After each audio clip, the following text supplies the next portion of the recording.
Cerita dimulai dengan seorang ibu yang sedang mengendarai mobil. Di tengah perjalanan, ia tiba-tiba mendengar white noise atau suara bising dari siaran yang rusak. Dan entah kenapa, tiba-tiba ia seperti terhipnotis dan meninggalkan anaknya di mobil sendirian di tengah rel kereta api. Sementara itu di tempat lain, keluarga Ryan dan Kendall sedang bersiap memulai harinya. Mereka memiliki 2 orang anak yaitu Carly dan Joshua. Di rumah itu juga ada pembantu rumah tangga yang bernama Bibi Sunyi dan putrinya yaitu Lisa. Mereka berdua tampaknya sudah terbiasa dengan pertengkaran yang kerap terjadi di rumah itu. Sekilas terlihat berita tentang kecelakaan mobil di perlintasan kereta api, namun tidak ada satupun orang yang memperhatikan karena mereka masih berdebat.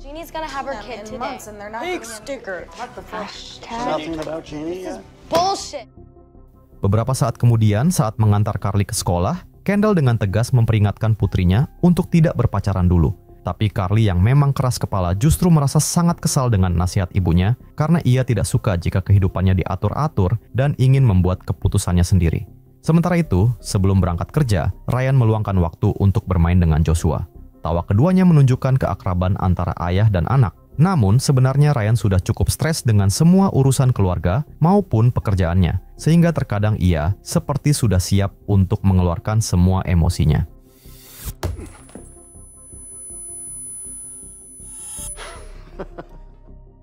Ada saat ketika Ryan mencoba mengingat kehidupan remajanya, di mana ia hanya bersenang-senang saja tanpa perlu memikirkan semua beban hidup seperti sekarang ini.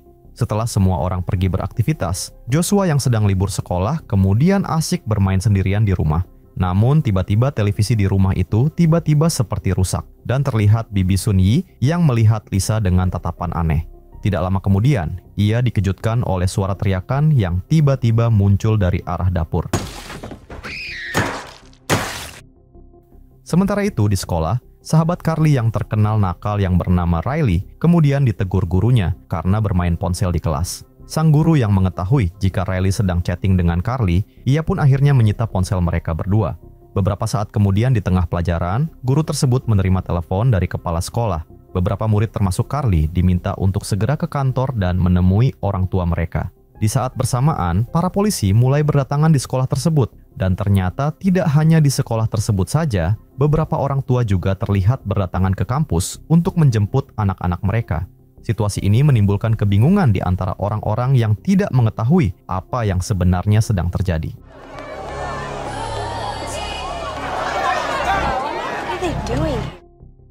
Di tempat lain, setelah selesai senam, Kendall dan ibu Riley yang bernama Jenna pergi bersantai di sebuah kafe. Tapi saat hendak membayar, Kendall baru menyadari jika uang di dompetnya sudah hilang. Jenna langsung menuduh Carly sebagai pelakunya, karena ia tahu Carly dan Riley sering berbuat nakal. Dan ternyata memang benar, saat Carly dan Riley berada di toilet, terungkap bahwa Carly telah mengambil uang dari dompet ibunya untuk membeli sejumlah permen Narkoboy. Kembali ke masa sekarang, Carly dan Riley menyaksikan ada ibu teman mereka yang ditangkap polisi karena berusaha menerobos masuk ke sekolah. Suasana semakin mencekam ketika polisi melarang para siswa untuk menemui orang tua mereka yang sudah menunggu di depan gerbang. Dan karena tidak tahu dengan apa yang sedang terjadi, salah seorang murid nekat menerobos untuk menemui orang tuanya.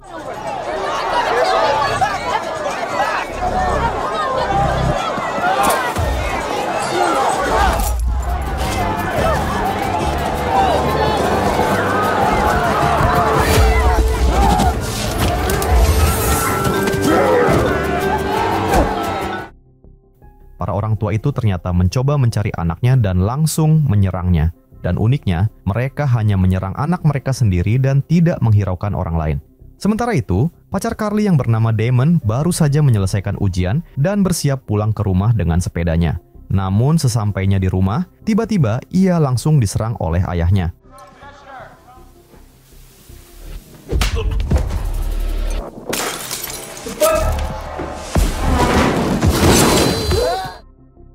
Beberapa saat kemudian, Carly dan Riley telah tiba di rumah Riley.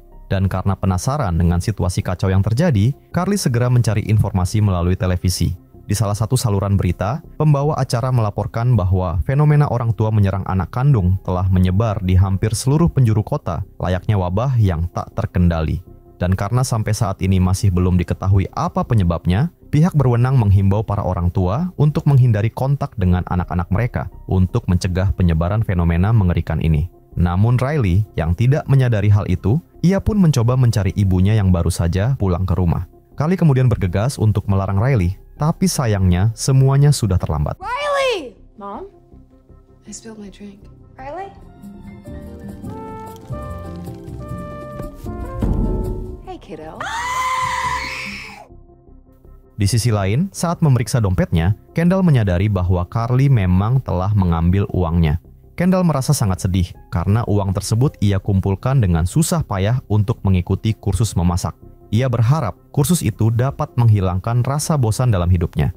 Tidak lama kemudian, HP-nya berdering. Itu adalah telepon dari adiknya yang bernama Ginny yang kini akan melahirkan.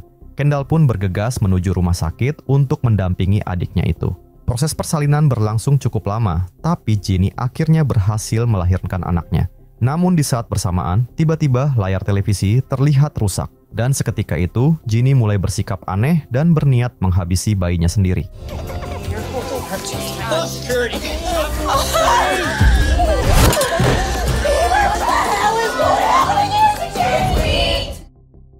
Beberapa saat kemudian, seorang perawat dan polisi menghampiri Kendall dan memintanya untuk menyerahkan bayi tersebut. Mereka berjanji akan melindungi bayi itu. Dan ternyata tidak hanya Jenny, beberapa orang tua lain di rumah sakit itu juga menunjukkan perilaku serupa. Mereka menatap bayi mereka dengan tatapan kebencian. Sebelum meninggalkan rumah sakit, Kendall melihat berita tentang wabah misterius yang menyebabkan para orang tua menyerang anak-anak mereka. Kendall pun mencoba menghubungi Ryan, namun Ryan sedang bad mood karena masalah di kantor dan tidak ingin diganggu. Kendall kemudian menelepon Bibi Sun Yi untuk menanyakan kabar Joshua. Setelah memastikan Joshua baik-baik saja, Kendall segera bergegas pulang. Sementara itu, saat Carly berusaha melarikan diri dari rumah Riley, ia sangat ketakutan ketika berpapasan dengan seorang pria yang membawa tongkat baseball yang berlumuran darah. Beruntungnya muncul Damon di tempat itu. Carly kemudian mengajak Damon ke rumahnya untuk menyelamatkan Joshua sebelum orang tua mereka pulang. Setibanya di rumah, Carly menanyakan keberadaan Joshua kepada Bibi Sun Yi. Tapi betapa terkejutnya mereka ketika mengetahui jika Bibi Sun Yi baru saja membunuh Lisa. Carly yang syok langsung mengusir Bibi Sun Yi dari rumah, sehingga ia pun pergi dengan perasaan kesal.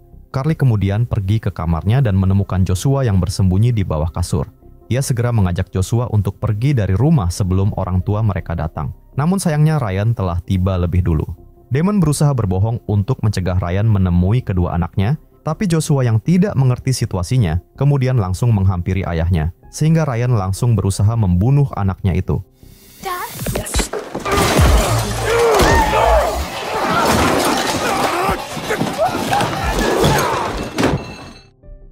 Beberapa saat kemudian, Kendall akhirnya tiba di rumah. Ia langsung bertanya kepada Ryan tentang keberadaan anak-anak mereka. Ryan mengatakan jika Carly dan Joshua bersembunyi di ruang bawah tanah. Mendengar jawaban Ryan, Kendall kemudian berusaha membujuk Carly dan Joshua untuk keluar dari ruang bawah tanah. Namun, Carly menolak mentah-mentah permintaan ibunya itu. Dan karena bujukannya tidak berhasil, Kendall kemudian mengambil gergaji mesin dan mencoba menghancurkan pintunya.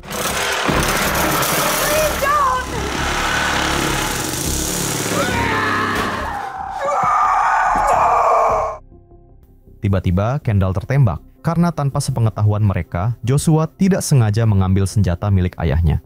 Melihat adiknya yang ketakutan, Carly mencoba menenangkan Joshua dan memutuskan untuk tetap bersembunyi di ruang bawah tanah hingga situasinya aman. Beberapa saat kemudian, Ryan telah mengobati luka Kendall dan mereka merencanakan sesuatu untuk mengeluarkan Carly dan Joshua secara paksa, yaitu dengan mengalirkan gas LPG ke ruang bawah tanah.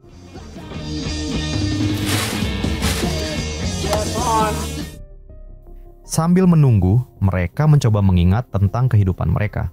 3 minggu yang lalu, Ryan pernah membeli meja biliar dengan harga yang cukup mahal dengan tujuan sebagai tempat santai dikala pikirannya sedang jenuh. Namun, hal itu kemudian diketahui oleh Kendall yang mengatakan bahwa seharusnya Ryan lebih memilih menggunakan uang tersebut untuk keperluan yang lebih penting. Mendengar hal itu, Ryan pun langsung marah dan merusak meja biliar yang baru dibelinya itu. Let me see if I can take care of it. I think I have something. Just oh yeah. There you go. Problem solved.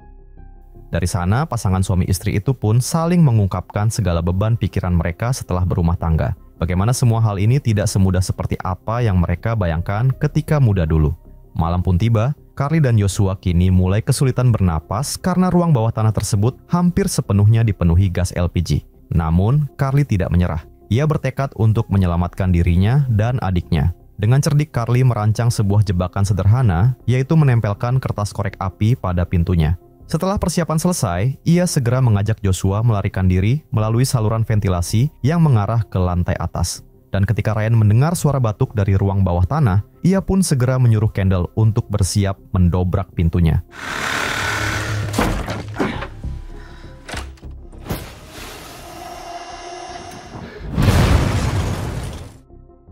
Ryan terluka parah akibat ledakan tersebut, sementara Kendall masih selamat.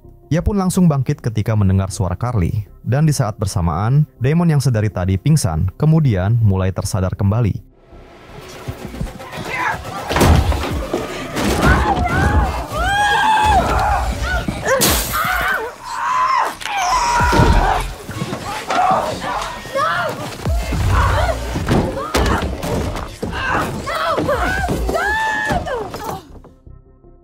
Dengan kerjasama mereka berdua, akhirnya mereka berhasil mengurung Kendall di dalam lemari.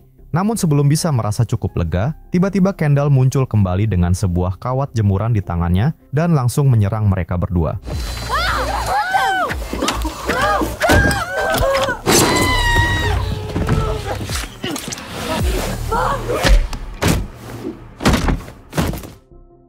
Damon pun akhirnya terjatuh dari lantai atas, dan di saat bersamaan ternyata Ryan juga masih hidup, sehingga mereka berdua kembali bersama berusaha menyerang anaknya. Dan ketika Carly dan Joshua sudah tidak bisa melarikan diri, tiba-tiba terdengar suara bel pintu. Ryan pun mencoba mengeceknya, dan ternyata itu adalah orang tuanya yang ternyata juga sudah terkena wabah tersebut, sehingga mereka juga berniat untuk membunuh Ryan. Mom, Dad.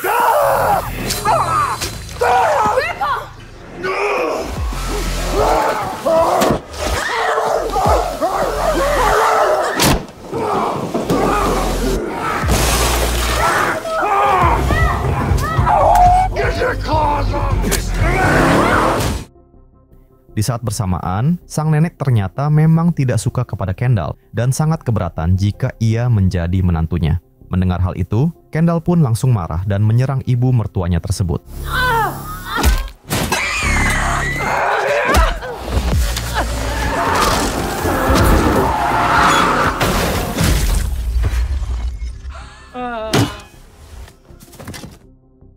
Beberapa saat kemudian, Ryan dan Kendall terbangun dalam keadaan terikat di ruang bawah tanah. Mereka sepertinya mulai sadar dan kembali ke sifat normalnya. Ryan dan Kendall meminta anak-anaknya untuk melepas ikatan tersebut. Namun Carly masih tidak mempercayainya. Carly dengan nada sedih mencoba bertanya, kenapa mereka tega berniat membunuh anaknya. Dan anehnya, wabah tersebut sepertinya mampu mengacaukan otak para orang tua. Karena Ryan dan Kendall dengan begitu yakinnya jika mereka saat ini sangat mencintai kedua anaknya, namun sikap mereka sangat berbanding terbalik karena mereka justru ingin membunuh anak-anaknya sebagai bentuk cintanya.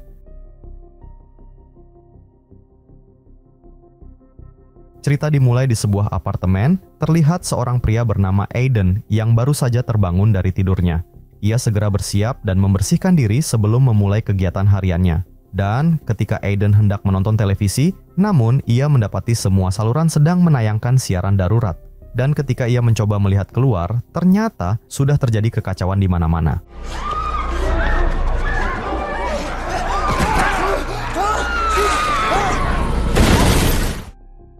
Dalam keadaan yang mencekam tersebut, tiba-tiba muncul penghuni unit sebelah yang bernama Brandon yang masuk ke apartemennya. Ia memohon untuk mengizinkannya berdiam di sini dulu, karena ia baru saja diserang oleh teman sekamarnya. Aiden kemudian mendengar seorang penyiar berita yang menyampaikan bahwa seluruh wilayah perkotaan sedang mengalami kekacauan akibat penyebaran virus zombie. Dan virus tersebut mampu menyebar dengan sangat cepat melalui gigitan maupun cakaran orang yang terinfeksi. Mendengar informasi tersebut, Aiden kemudian menyadari bahwa Brandon telah terinfeksi virus karena terdapat bekas gigitan di lehernya. Sehingga ia pun langsung mengusir Brandon keluar. You have to leave. Dude, get the hell out! Go!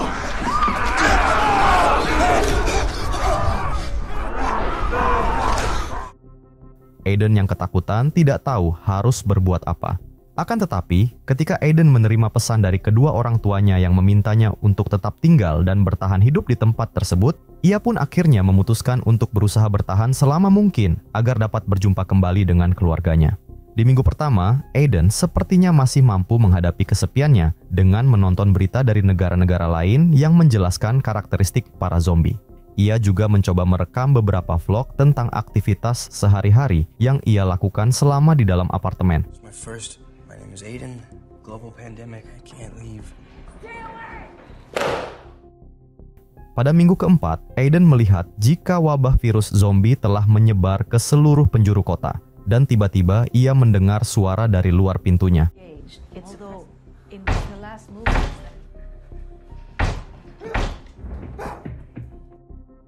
Tidak lama kemudian, ketika Aiden menyadari bahwa saluran air di tempatnya mulai berhenti, ia pun mulai marah dan membuat pikirannya semakin tertekan. Dan ketika Aiden sedang merekam vlognya, tiba-tiba ia kembali mendengar suara dari saluran ventilasinya. Ia mengira jika itu adalah halusinasinya, namun ternyata memang ada seekor zombie yang berhasil masuk melalui saluran ventilasi tersebut.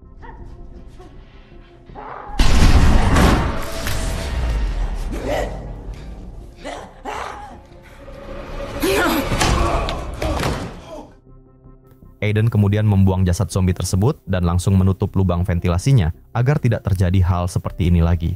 2 bulan kemudian, setelah sekian lama HP miliknya tidak bisa mendapatkan sinyal, tiba-tiba saja HP-nya berbunyi.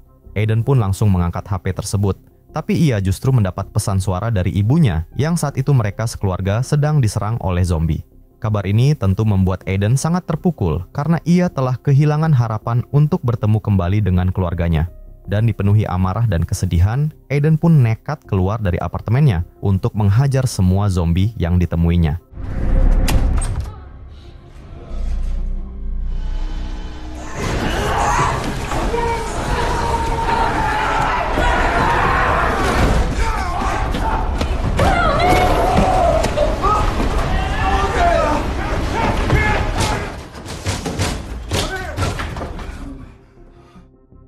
Beberapa saat kemudian, listrik di apartemennya mendadak mati. Ternyata pemadaman listrik terjadi di seluruh penjuru kota. Peristiwa ini semakin menambah beban pikiran Aiden, sehingga Aiden mulai memikirkan untuk mengakhiri semua ini karena merasa hidupnya sudah tidak berarti lagi. Namun ketika ia bersiap melakukannya, tiba-tiba ia melihat ada seorang gadis di apartemen sebelah yang masih bertahan hidup.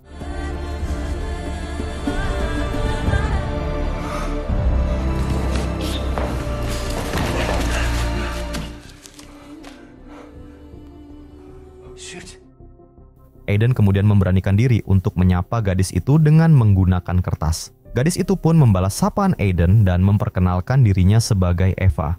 Eva kemudian menceritakan bahwa ia bertahan hidup sendirian di apartemennya sama seperti Aiden. Ia juga mengatakan bahwa persediaan makanannya masih banyak, tetapi persediaan air minumnya sudah menipis.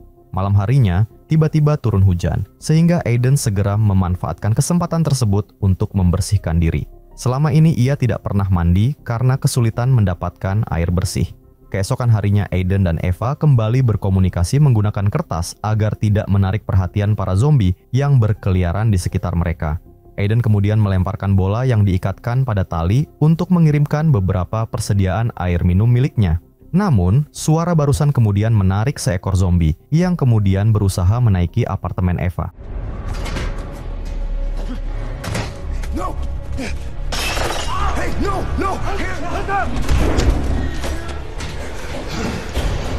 Stop!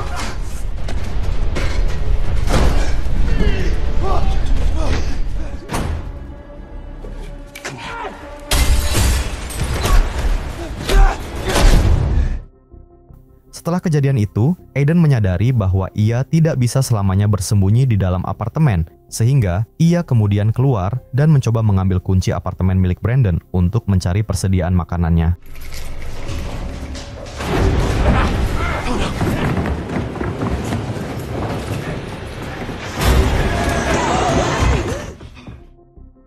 Aiden kemudian mengambil semua persediaan makanan yang ada di sana. Namun, tanpa disadari, tiba-tiba ada seekor zombie yang berhasil masuk dan langsung menyerangnya.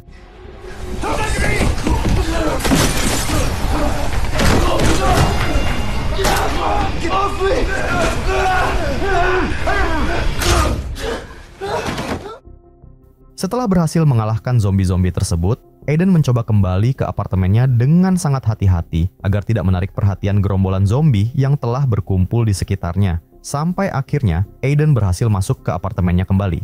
Ternyata selain membawa persediaan makanan, Aiden juga mengambil 2 buah walkie-talkie yang bisa ia gunakan untuk berkomunikasi dengan Eva.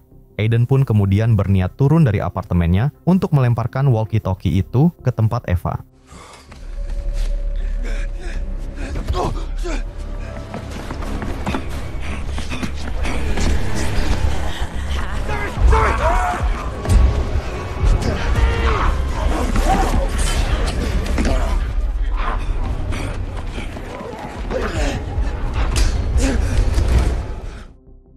Keesokan paginya saat Aiden baru saja terbangun, ia akhirnya menerima kabar dari Eva melalui walkie-talkie yang telah diberikannya.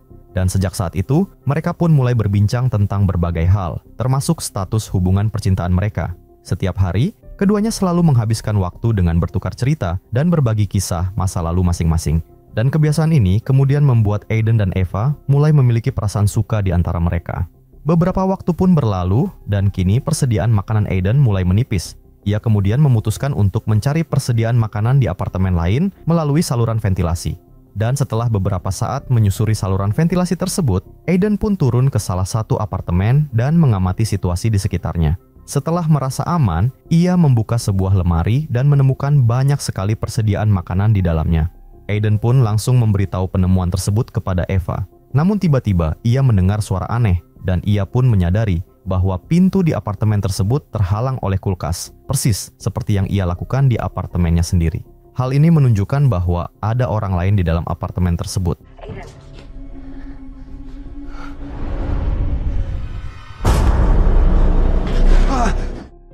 Dan benar saja, tiba-tiba muncul seorang kakek-kakek bernama Edward yang membawa tombak. Edward pun mengancam Aiden karena melihat bekas luka di tangan Aiden. Setelah Aiden menjelaskan bahwa luka di tangannya bukan karena gigitan zombie, Edward pun akhirnya percaya dan meminta maaf. Edward kemudian menceritakan bahwa ia sebenarnya juga bukan penghuni apartemen ini. Ia datang dari tempat lain dan memutuskan untuk menetap di sana karena melihat banyaknya persediaan makanan di tempat ini. Untuk menyambut Aiden, Edward kemudian menyiapkan makanan. Mereka pun berbincang-bincang tentang pengalaman masing-masing selama bertahan hidup di tengah wabah zombie ini. Dan ketika dirasa sudah cukup lama, Edward kemudian mempersilakan Aiden untuk mengambil beberapa makanan dan kembali ke tempat tinggalnya. Have you lost It's anybody? actually worse not knowing. It's been a long life. Yeah, I'm sorry. I don't... Grab some for us. Ketika tersadar, Aiden mendapati dirinya terikat di dalam kamar bersama seekor zombie yang ternyata adalah istri Edward. Rupanya Edward berniat menjadikan Aiden sebagai santapan untuk istrinya. Aiden memohon kepada Edward agar melepaskannya. Tapi sayangnya Edward menolak permintaan Aiden karena tidak ingin istrinya mati kelaparan. Dan ketika zombie tersebut hendak memakannya, tiba-tiba terdengar suara Eva dari walkie-talkie di ransel milik Aiden. What else can I do? Begging you to die. There may be a So cure. for eating people. Jesus, God! Christ!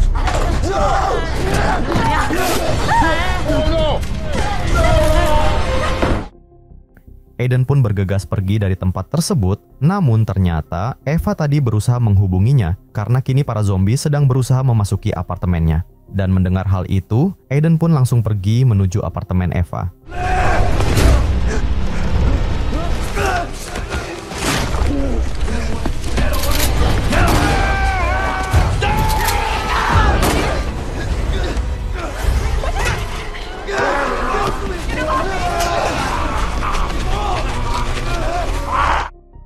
Setelah berhasil meloloskan diri dari kepungan zombie, Aiden kemudian meminta Eva untuk turun ke lantai bawah. Dan ketika Eva berhasil turun, ia pun langsung memeluk Aiden dengan begitu bahagia. Namun mereka tidak punya waktu banyak untuk bersantai, sehingga mereka pun melanjutkan pergi menuju ke apartemen Aiden.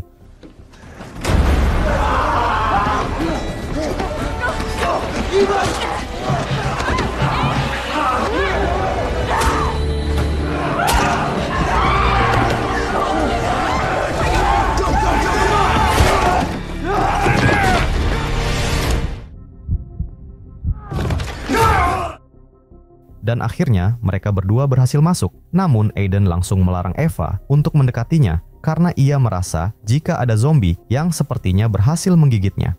Aiden kemudian berdiri di pinggir balkon apartemennya untuk bersiap terjun jika memang ia terinfeksi. Dan ketika Aiden membuka bajunya, mereka berdua terlihat begitu lega karena ternyata gigitan zombie tadi tidak sampai ke kulitnya. Mereka pun kembali berusaha sekuat tenaga menahan pintu agar para zombie tidak bisa masuk ke dalam apartemen. Setelah para zombie itu pergi, mereka memutuskan untuk tetap bertahan di apartemen tersebut untuk sementara waktu, sambil berharap tim penyelamat akan segera datang menyelamatkan mereka. Cerita dimulai dengan seorang pria yang telah berubah menjadi zombie.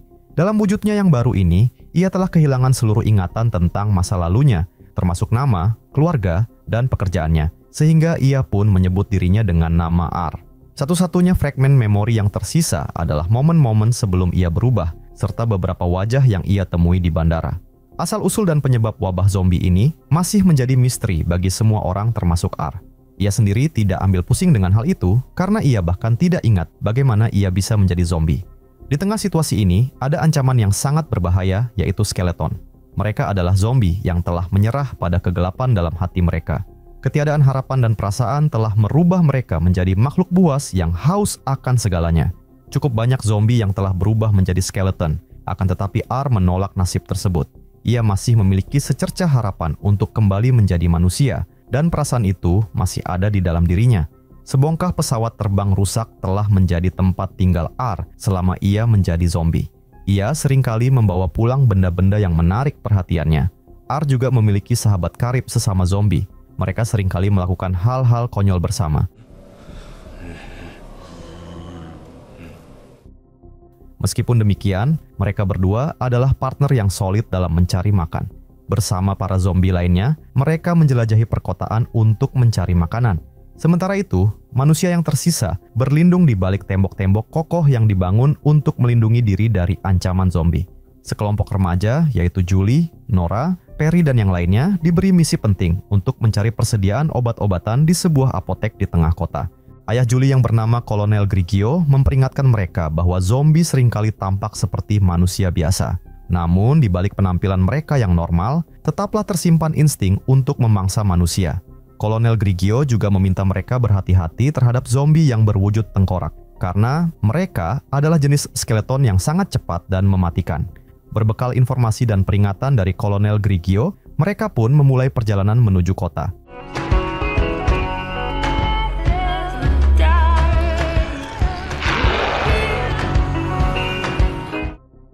Setibanya di sana, beberapa dari mereka kemudian beristirahat sejenak. Tapi Nora dan Julie yang mendengar suara-suara mencurigakan dari luar, kemudian mendesak Perry untuk segera pergi dari tempat itu. Namun Perry bersikeras untuk menyelesaikan misi mereka terlebih dahulu. Dan benar saja, tiba-tiba muncul segerombolan zombie yang masuk dan menyerang mereka.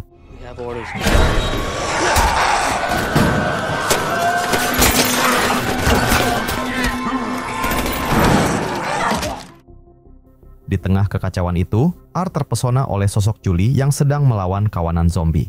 Namun, ia kemudian tersadar ketika Perry datang memburunya.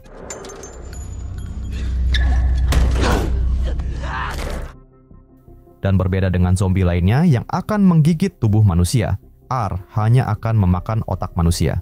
Dan ketika ia melakukan hal itu, maka ingatan orang tersebut akan masuk ke dalam kepalanya.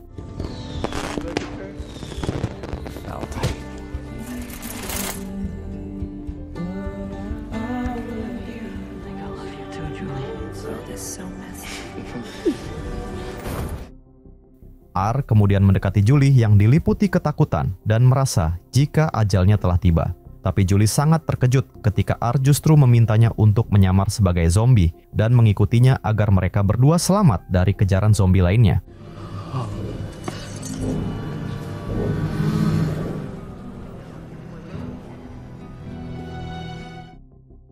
R kemudian membawa Julie ke tempat persembunyiannya di dalam pesawat. Melihat Julie yang masih diliputi rasa takut, R memberinya ruang untuk menenangkan diri. Ia ingin Julie merasa nyaman dan tidak lagi takut kepadanya. Sementara Julie menyendiri, R kembali memakan sebagian otak Perry yang disimpannya di dalam jaket. Melalui otak Perry, R menyerap kenangan-kenangan dan merasakan sedikit kehidupan manusia. Don't mind him. And then wait at the door with guns. Otherwise we get stopped. Come on.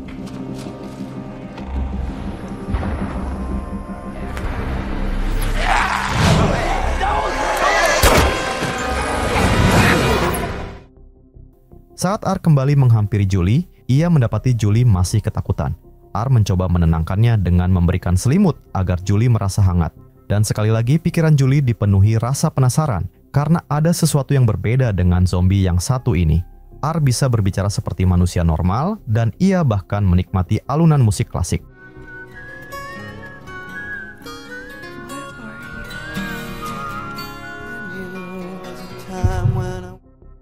Keesokan paginya, Julie meminta R untuk mengizinkannya pulang. Namun R menjelaskan betapa berbahayanya situasi di luar dan menyarankan Julie untuk tetap tinggal di sini dulu. R kemudian pergi mencari makanan untuk Julie, tapi kesempatan ini dimanfaatkan Julie untuk melarikan diri.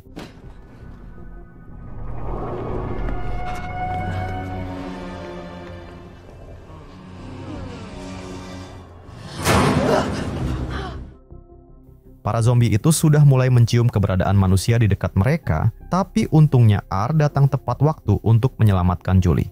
R meminta Julie untuk berjalan seperti para zombie itu, hingga akhirnya mereka berhasil kembali ke dalam pesawat. R kemudian memberikan Julie makanan dan minuman untuk memulihkan tenaganya. Kebaikan R membuat Julie semakin penasaran.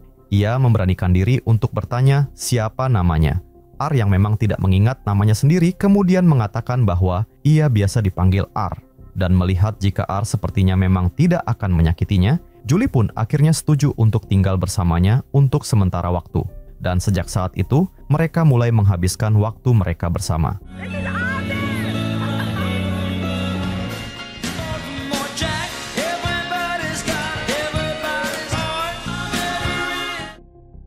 Beberapa saat kemudian, ketika Julie sudah tertidur lelap, R kembali memakan sisa-sisa otak terakhir yang ia simpan untuk mendapatkan ingatan Perry kembali.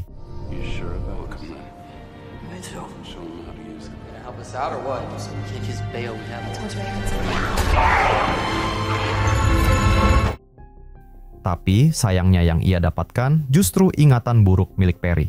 Dan ketika R mencoba melihat Julie, ternyata Julie sudah tidak ada karena ia kembali mencoba melarikan diri.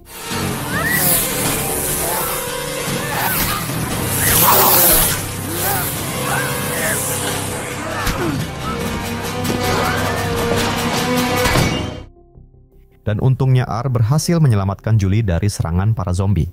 Melihat kejadian itu, Marcus pun sangat terkejut karena R justru melindungi seorang manusia. Tapi sebelum R bisa menjelaskan, tiba-tiba muncul seekor skeleton, sehingga mereka pun segera melarikan diri.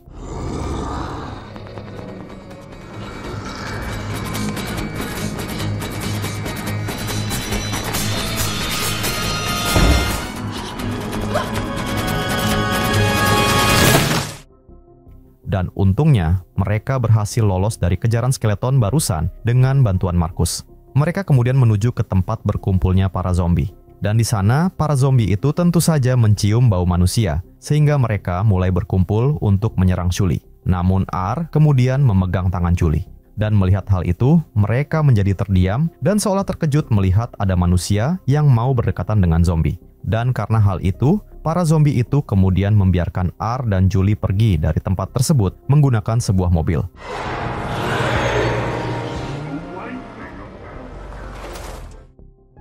Beberapa saat kemudian, para zombie itu masih terngiang dengan kejadian yang baru saja mereka lihat. Hal itu membuat otak mereka sedikit mengingat dengan kehidupan mereka sebelum menjadi zombie. Jantung mereka pun mulai berdetak, di mana sebelumnya jantung zombie itu seharusnya sudah mati. Namun hal itu justru membuat para skeleton samar-samar mulai mencium bau manusia hidup di tubuh para zombie tersebut.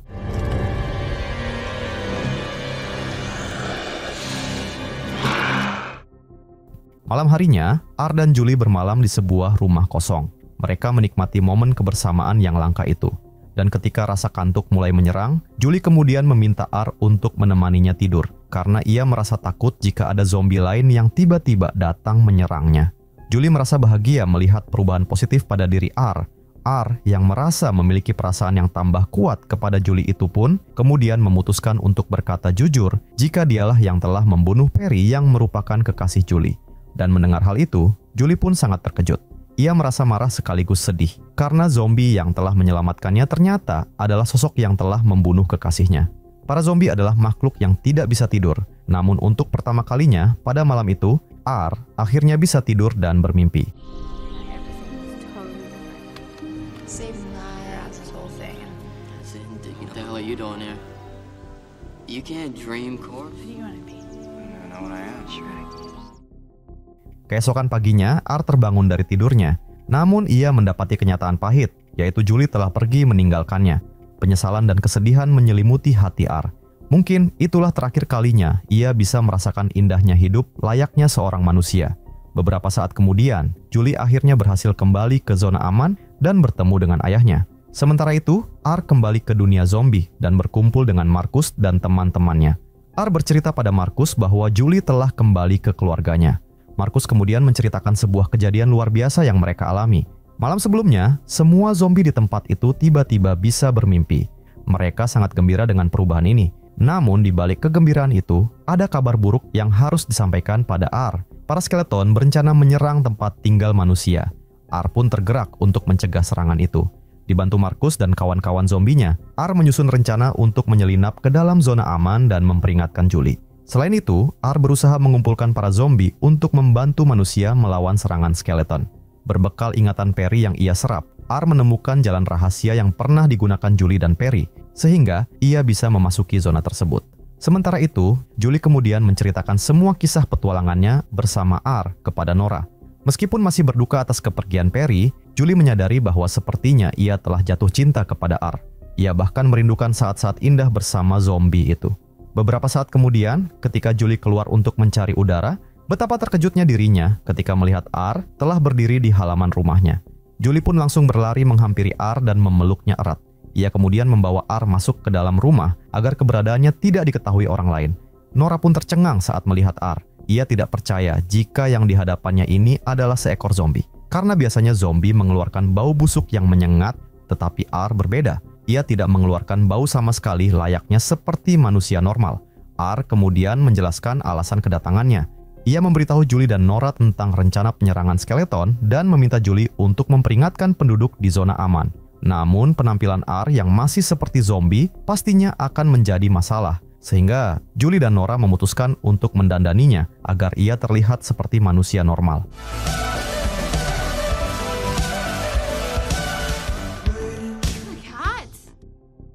Sementara itu, di luar zona aman, para skeleton telah menyiapkan pasukan dan siap menyerang. Julie dan R segera menuju ke tempat Kolonel Grigio berada. Tapi sepertinya para penghuni zona aman telah mengetahui rencana serangan tersebut. Julie kemudian menemui ayahnya dan mengatakan bahwa ada zombie baik yang siap membantu manusia. Namun, Grigio tentu saja tidak percaya dengan hal itu, sehingga R kemudian muncul dan mengatakan bahwa ia adalah salah satu zombie yang sudah berubah menjadi normal. Who are you? You're a corpse? He saved my life. No, it's true. Dad, they want to help. Then I shoot them and they take me. I'm really sorry, Mr. Grigio. Get out of here. R kemudian membawa Julie menuju ruang bawah tanah tempat teman-teman zombinya menunggu. Dan berkat pengaruh Marcus, para zombie di sana juga mau membantu manusia melawan pasukan skeleton. Namun, pertemuan mereka tidak berlangsung lama karena para skeleton telah menemukan keberadaan mereka, sehingga Marcus meminta R dan Julie untuk segera pergi, sementara para zombie akan menahan para skeleton tersebut.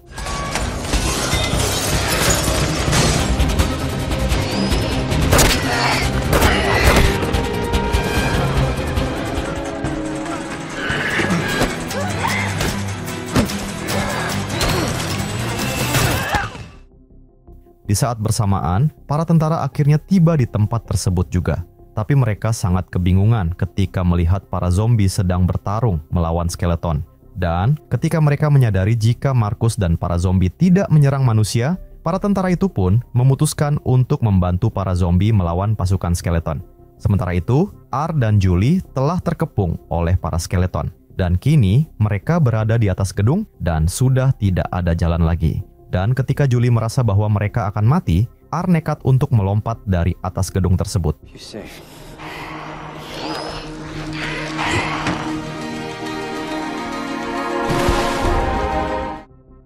Dan mereka berdua berhasil selamat setelah terjun ke air dari atas gedung tadi. Julie pun langsung mencium R, dan ajaibnya, tiba-tiba R berubah menjadi manusia normal kembali.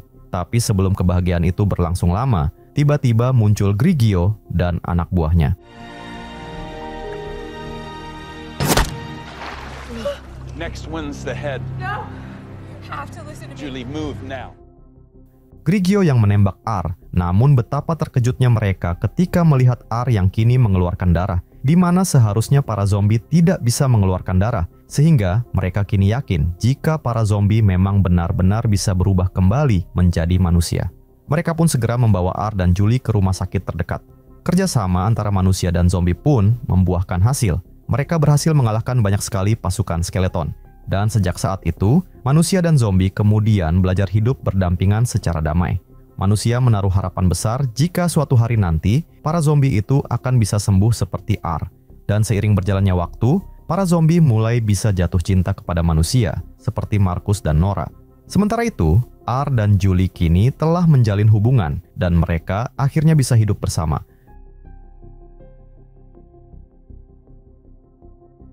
Film ini adalah sebuah short movie yang bercerita tentang keadaan dunia yang kini diselimuti salju, dan di sana sudah tidak terlihat ada manusia lagi karena sebagian besar manusia di dunia telah berubah menjadi zombie. Namun umat manusia masih belum punah sepenuhnya karena tiba-tiba terlihat seseorang yang mengenakan masker hazmat yang berjalan menuju ke suatu tempat. Ia mencoba menerjang dinginnya salju, tapi ia kemudian berhenti ketika menyadari jika salah satu zombie yang sedari tadi membuntutinya tiba-tiba berbelok ke arah lain.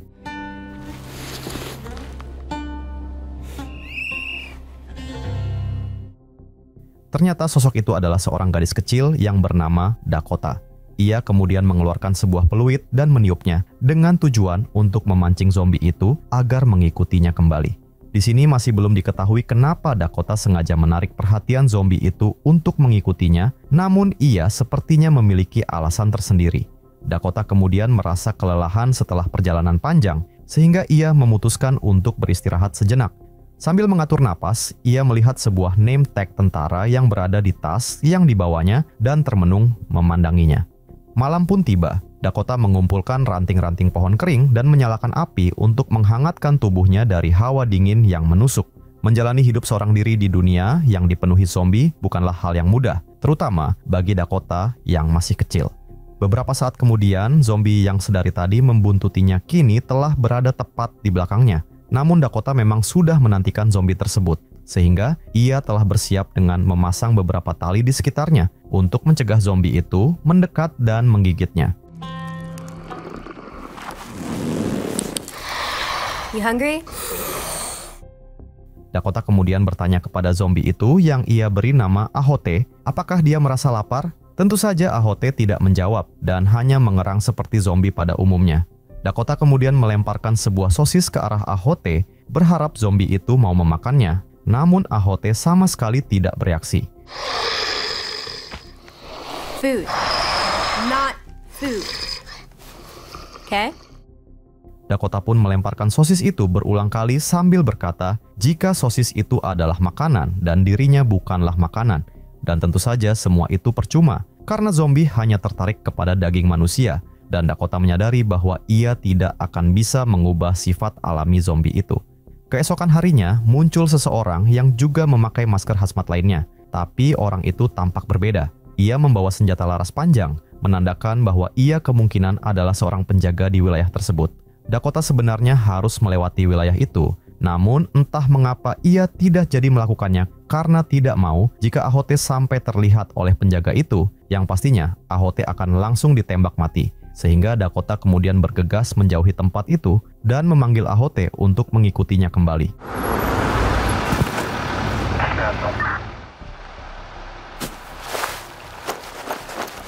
Let's go. Beberapa saat kemudian, Dakota ternyata berlari terlalu cepat, sehingga Ahote ketinggalan dan tidak lagi kelihatan. Dakota mencoba meniup peluitnya berulang kali, berharap Ahote mendengarnya dan segera menyusul. Namun ia tidak melihat tanda-tanda keberadaan Ahote di sekitarnya. Dan saat Dakota hendak mencari Ahote ke tempat lain, tiba-tiba dari balik pepohonan muncul sesosok zombie yang langsung menyerangnya.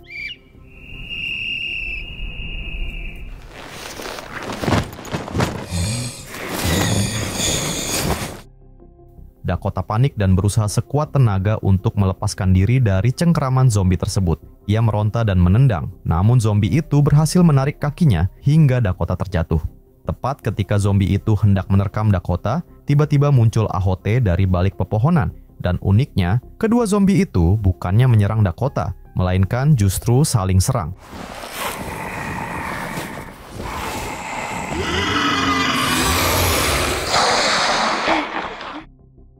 Ahote dan zombie liar itu pun bertarung, sementara Dakota menggunakan kesempatan itu untuk bersembunyi. Beberapa saat kemudian, ketika sudah tidak terdengar suara apa-apa, Dakota kemudian keluar untuk melihatnya. Ia mencari-cari Ahote, namun yang ia temukan cuma tangan Ahote yang putus. Tidak terlihat tubuh Ahote di sekitar situ, sehingga ia langsung mengambil tangan tersebut dan menyimpannya dengan hati-hati di dalam tasnya. Dakota kemudian melanjutkan perjalanannya sambil terus meniup peluit dengan harapan Ahote bisa mendengar suaranya. Dakota terus mencari, tapi tidak ada tanda-tanda keberadaan Ahote di hutan tersebut. Ia pun keluar dari hutan dan melanjutkan pencariannya di hamparan padang rumput yang luas. Saat Dakota menyusuri padang rumput, ia mendengar suara-suara aneh dari balik rerumputan. Dengan hati-hati, Dakota mendekati sumber suara tersebut. Dan betapa terkejutnya dirinya ketika melihat Ahote sedang memakan tubuh manusia. Dakota pun tersadar jika orang itu adalah penjaga wilayah yang ia lihat sebelumnya.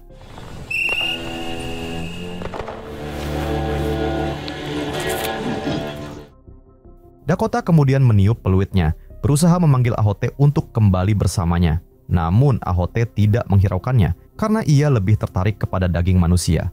Melihat penolakan Ahote, Dakota merasa sangat kecewa. Ia kemudian pergi meninggalkan Ahote dan membuang tangan Ahote dari dalam tasnya.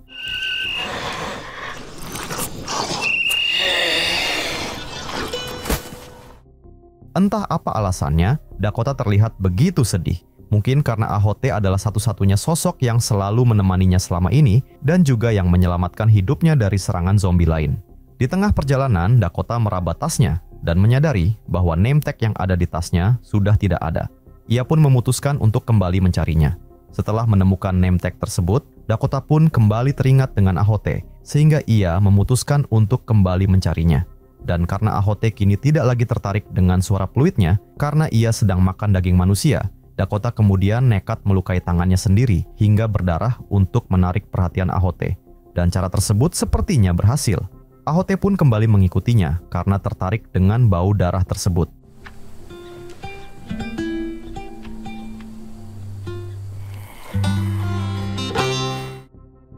Mereka kemudian berjalan melewati hutan belantara dan padang rumput yang luas. Sampai akhirnya mereka tiba di sebuah kota yang tak asing bagi Dakota. Kota itu adalah tempat tinggalnya dulu sebelum wabah zombie mengubah segalanya.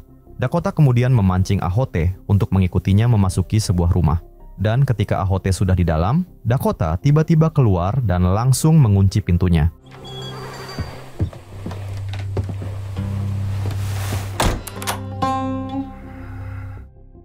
Ahote tampak berusaha kembali mengikuti Dakota, namun Dakota kemudian meniup peluitnya, dan tidak lama kemudian dari dalam rumah tersebut muncullah 2 ekor zombie lagi. Ketiga zombie itu saling berpandangan, dan tidak seperti ketika Ahote bertemu dengan zombie liar, mereka tidak saling berkelahi, melainkan justru hanya saling pandang dan tampak begitu akur.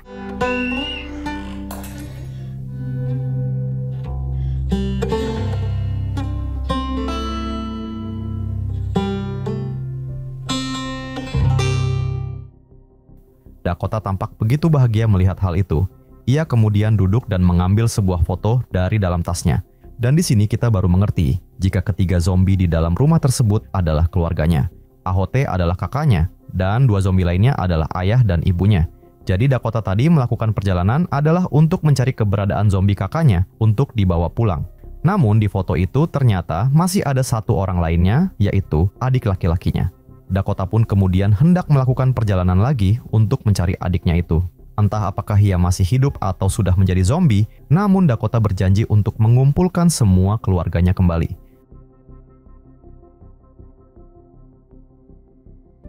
Cerita dimulai dengan kemunculan awan radiasi dari luar angkasa yang menyerang bumi, dan yang paling parah dari kejadian itu, ternyata partikel di radiasi tersebut bisa menghidupkan orang mati menjadi zombie. Para zombie itu kemudian menyerang semua manusia, sehingga terjadilah perang melawan zombie di seluruh dunia. Sampai muncul seorang dokter yang bernama Reinhold yang mengungkapkan bahwa zombie akan berhenti bergerak jika otaknya hancur.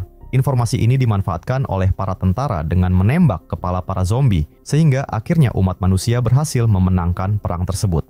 Pasca perang, Dr. Reinhold kemudian mendirikan sebuah perusahaan yang bernama Zomcon, dan ia mengembangkan sebuah alat untuk mengendalikan zombie.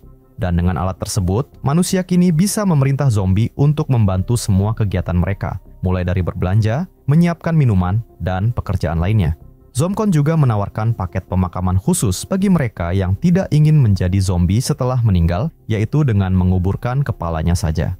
Sementara itu, di kota kecil yang bernama Willard, seorang guru sedang menjelaskan tentang Zomcon dan sejarah wabah zombie kepada murid-muridnya. Ia kemudian memperkenalkan kepala keamanan Zomcon yang baru yang bernama Jonathan. Ia dulunya adalah tentara yang dianggap sebagai pahlawan karena telah membunuh ratusan zombie. Jonathan juga memiliki seorang putri bernama Cindy yang merupakan siswi terpintar di sekolah itu.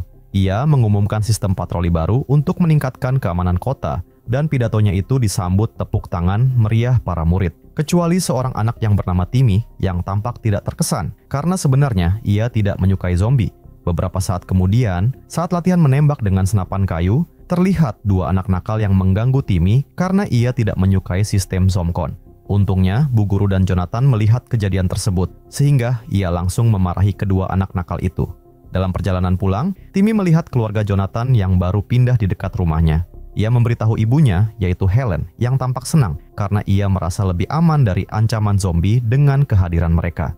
Beberapa saat kemudian, ayah Timmy yang bernama Bill pulang dari kerja dan disambut Helen dan Timmy.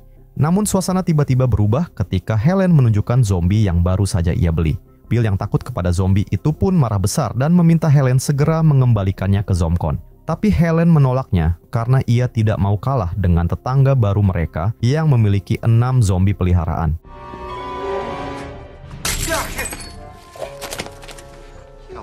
What?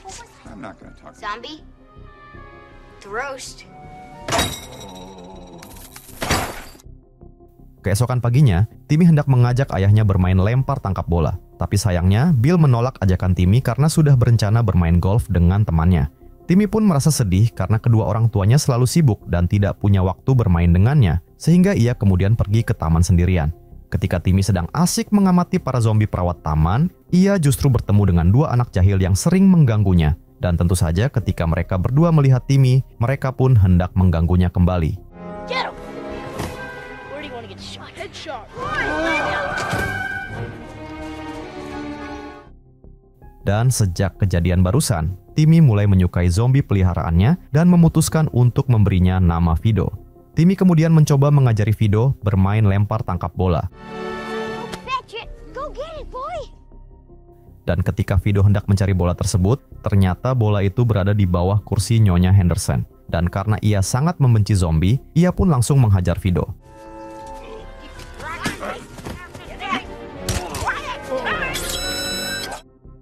Dan akibat pukulan tersebut, kemudian merusak kalung Fido hingga mati, sehingga Fido berubah menjadi zombie liar kembali.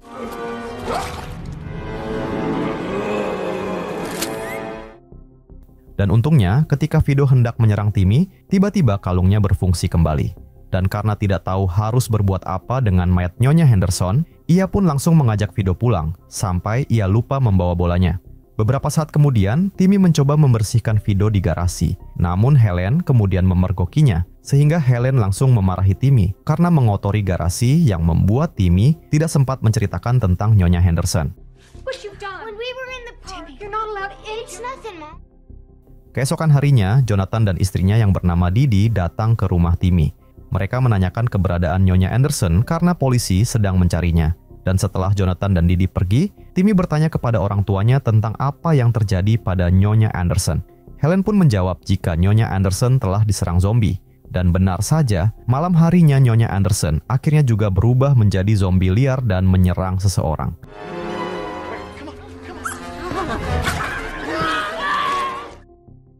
Timmy yang merasa khawatir akan tertangkap polisi, sehingga ia berusaha mencari keberadaan Nyonya Anderson untuk menyembunyikan mayatnya. Namun semuanya sudah terlambat. Ketika ia mengetahui jika Nyonya Anderson sudah berubah menjadi zombie, Timmy pun langsung menghajarnya. Sorry, Mrs. Henderson. Timmy kemudian menguburkan mayat Nyonya Anderson di taman. Beberapa saat kemudian, ketika Timmy hendak tidur, tiba-tiba ia dikejutkan oleh teriakan Fido. Ternyata kalung Fido mati lagi, sehingga Fido mulai menjadi zombie liar kembali. Tiba-tiba muncul tetangganya yang bernama Theo, yang dulunya adalah seorang teknisi di Zomcon, sehingga ia kemudian mencoba memperbaiki kalung Fido. Setelah berhasil memperbaiki kalung tersebut, Theo meminta Timmy untuk merahasiakan kejadian tersebut. Karena jika pihak Zomcon sampai tahu, maka mereka semua bisa dipenjara. Keesokan harinya, Timmy dan keluarganya pulang dari pemakaman warga, dan di sana mereka melihat petugas Zomcon menangkap Tuan Henderson.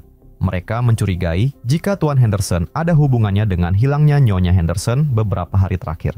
Sementara itu, pria yang sebelumnya digigit oleh Nyonya Anderson akhirnya berubah menjadi zombie juga, dan kini ia mulai menyerang orang-orang di taman, sehingga pada malam harinya sudah ada beberapa orang yang menjadi zombie.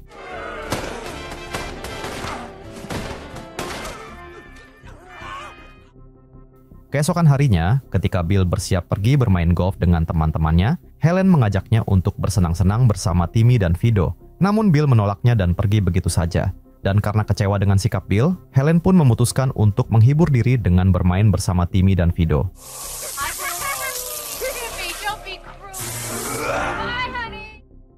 Helen akhirnya mulai menyukai Fido karena zombie itu selalu punya waktu untuk mereka, tidak seperti Bill yang selalu mementingkan dirinya sendiri. Sementara itu, Jonathan menangkap kedua bocah nakal tadi karena ia mencurigai mereka sebagai pelaku pembunuhan Nyonya Anderson, terutama karena mereka telah menembak seorang petugas Zomcon hingga kakinya terluka parah. Tapi salah satu bocah itu malah menuduh Timmy dan Fido sebagai penyebab kematian Nyonya Anderson karena ia dulu juga pernah diserang oleh Fido. Beberapa saat kemudian, Timmy dan Fido bermain bersama mendaki bukit. Namun tiba-tiba muncul kedua bocah nakal tadi yang kemudian menangkap Timmy dan Fido dan mengikat mereka di sebuah pohon. Bocah-bocah itu berencana merusak kalung Fido lalu membunuhnya agar dianggap pahlawan oleh penduduk kota.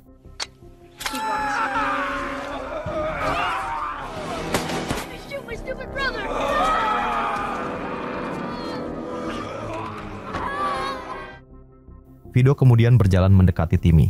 Timmy tentu saja ketakutan, namun anehnya meskipun Fido kini sudah tidak terkekang oleh kalungnya, ia tidak menyerang Timmy.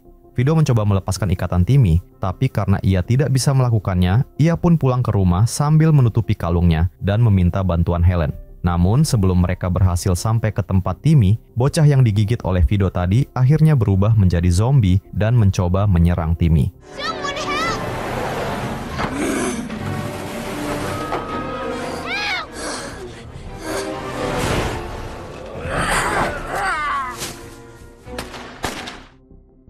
Keesokan harinya, keluarga Timmy mengunjungi rumah Jonathan untuk pesta barbeque. Helen memberitahu Didi bahwa ia sedang hamil. Sementara itu, Jonathan mencoba memperingatkan Bill agar tidak terlalu dekat dengan Fido, karena ia curiga jika Fido lah yang telah membunuh Nyonya Anderson.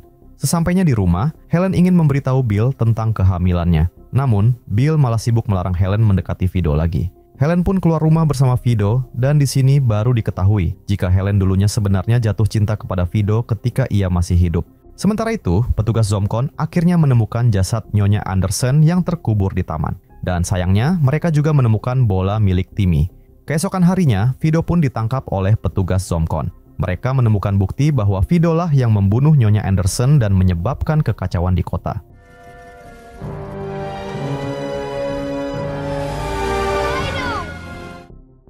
Beberapa hari berlalu, dan Cindy tiba-tiba mengatakan jika Fido masih hidup. Cindy mendengar percakapan ayahnya yang menyebutkan bahwa Fido dijadikan tenaga kerja di perusahaan Zomcon. Mendengar itu, Timmy berniat untuk menemui Fido. Namun, karena ia tidak akan bisa masuk begitu saja ke Zomcon, sehingga Timmy kemudian meminta tolong kepada Theo yang pernah bekerja di sana. Beberapa saat kemudian, mereka pun tiba di Zomcon. Rencana mereka cukup sederhana, yaitu Theo akan menciptakan kekacauan, sementara Timmy akan menyelinap di tengah kekacauan tersebut.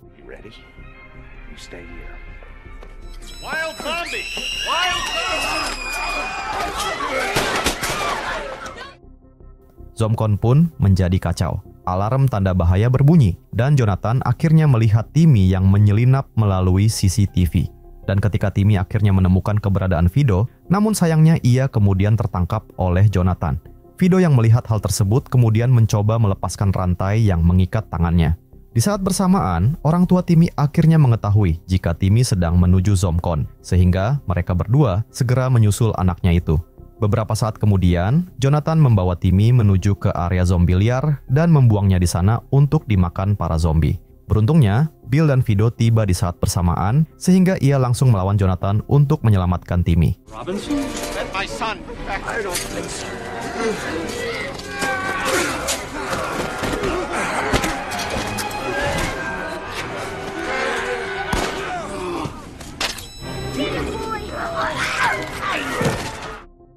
Para zombie liar itu pun akhirnya memasuki area ZomCon dan mulai menyerang orang-orang di sana, sementara Timmy dan keluarganya melarikan diri di tengah kekacauan tersebut. Beberapa hari kemudian, Helen dan Fido menghadiri pemakaman Bill yang hanya kepalanya saja yang dikubur karena ia tidak mau menjadi zombie.